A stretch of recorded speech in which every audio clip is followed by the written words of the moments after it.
Today I'm going to show you how to take a 3D printed mask and fit it to your face. Things you'll need are the mask, a pot, you'll also need the filter piece that goes in the mask, something to filter, and you don't need these, but it helps, toothpicks.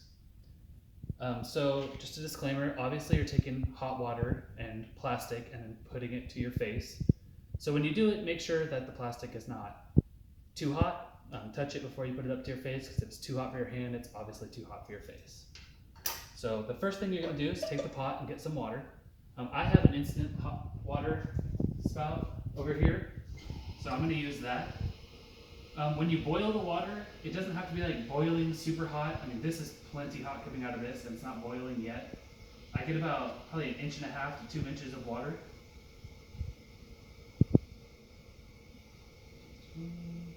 That's good enough. Over here. So, just like that.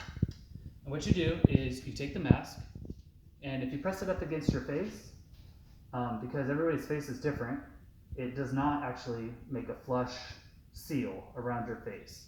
So what you're going to want to do is take the mask, dip it in the water, and it'll make it flexible, and you'll mold it to your face. I like to do it top half and bottom half at a time, because the nose is a little more tricky to get around your nose. So I'm going to do the bottom half first. Just place it in the pot.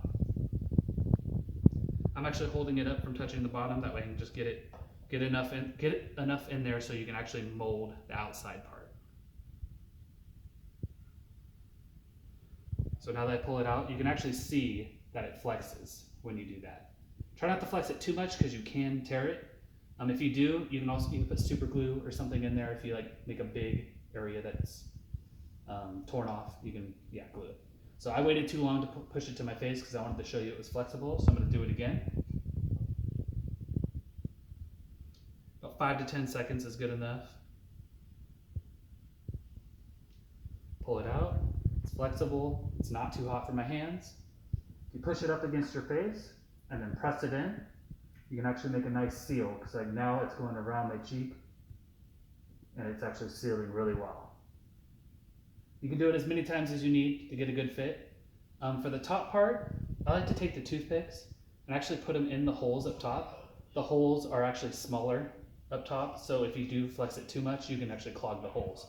So I like to take the toothpicks, put them in there, and then just dip the nose part in, about 5 to 10 seconds. Good enough. Pull the toothpicks out, press it against my nose. You can hear it cracking a little bit. I don't know if you can hear that in the video, but it's cracking a little bit, but that's fine. It's molding it to your face. That seems like a pretty good seal. And the way you can check for the seal is the rectangle part. Take your palm, put it over it, and then either blow in or blow out, and you can feel where the air is coming from. So I have a little bit coming out from over here, so what I would do is I'd dip that back in and out and get it as tight as possible. So once you have that done, you take your mask, and there's the part for the filter. What you do is you take the filter. I cut out some 3M air filter.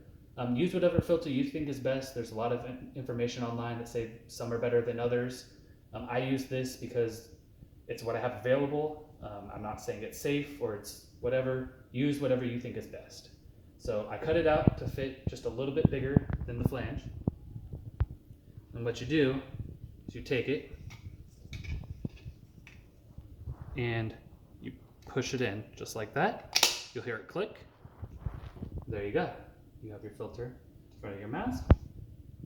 And then you'll take straps, put it in the holes, and you have a perfectly good mask. Thank you for watching.